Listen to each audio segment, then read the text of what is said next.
For years, buying a folding phone meant making peace with friction. You get a massive interior display, but pay for it with cramped keyboards and awkwardly tall, narrow cover screens that force you to open the device just to fire off a quick text. Dummy units for the upcoming Z Fold 8 Wide are circulating online, showing a direct solution to this problem. Samsung is finally giving us a front display that mimics a traditional smartphone. This compares the older narrow foldable with the new wider passport ratio. You gain crucial horizontal pixels, making the cover screen fully usable. This exterior stretch dictates the interior, automatically opening into a landscape tablet orientation, perfect for side-by-side software. There is a physical trade-off.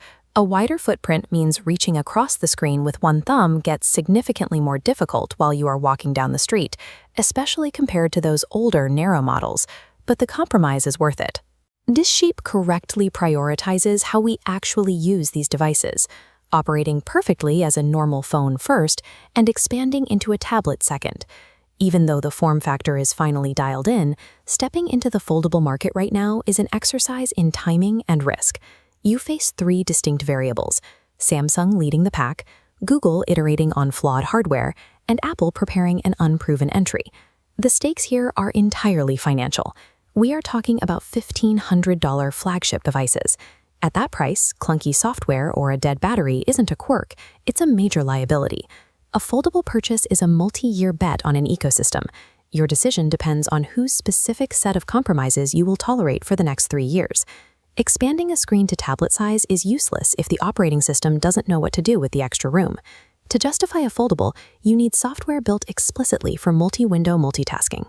Samsung brings 8 years of trial, error, and UI refinement to the Z Fold 8 Wide.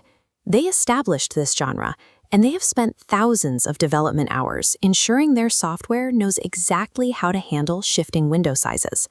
Android already features mature desktop-style taskbars, easily resizable app pairs, and floating windows. Apple's iOS, by contrast, has never had to optimize for a folding screen before. This matrix maps out the V1 OS deficit you can expect with an Apple foldable. Comparing Samsung's current UI against expected capabilities highlights a massive gap in multitasking logic. Your trap is waiting for a first-generation device likely severely behind in power. On the Android side, power users can already drag and drop 3 different applications onto the screen simultaneously, without the system freezing or aggressively killing background tasks. Samsung's established software framework is what makes the Z Fold 8 Wide's physical dimensions useful. Without that mature multitasking logic, the extra screen real estate is wasted. Making a device fold in half requires taking physical space away from other components. We have to look at the sacrifices inherent to this design. Based on the leaked dummy units, the Z Fold 8 Wide features only 2 rear cameras. We are expecting a solid main sensor, likely 200 megapixels, but the physical array is undeniably limited. If you spend $1,500 on a traditional non-folding flagship today, you get 3 or 4 lenses, including highly advanced optical zoom. With a foldable, you lose that versatility. The Google Pixel Fold proved how risky these hardware compromises can be. It had an excellent shape, but Google shipped it with the older Tensor 2 chip. The result was a device plagued by horrendous battery life and thermal issues. When you buy a foldable, you are paying a massive premium for the hinge and the flexible display, while accepting sub-premium optics and processing power compared to traditional phones at the exact same price. Then there is the physical reality of the screen itself. The display crease remains the most divisive element in foldable hardware. Despite being first to market, Samsung relies on an older hinge architecture. When you open their phones, the crease is highly visible, and you clearly feel a tangible dip when you run your finger across the glass. This diagram compares internal mechanics. Competitors use a wider water drop hinge for a touchless crease, while Samsung maintains a steeper V-shape fold. This trade-off is tied to a proven mechanism, offering significantly better water resistance and mechanical reinforcement over thousands of folds. Samsung manufactures the screens for Apple. so it will be highly revealing to see if the upcoming iPhone Fold adopts this same steep curve or risks a newer hinge style.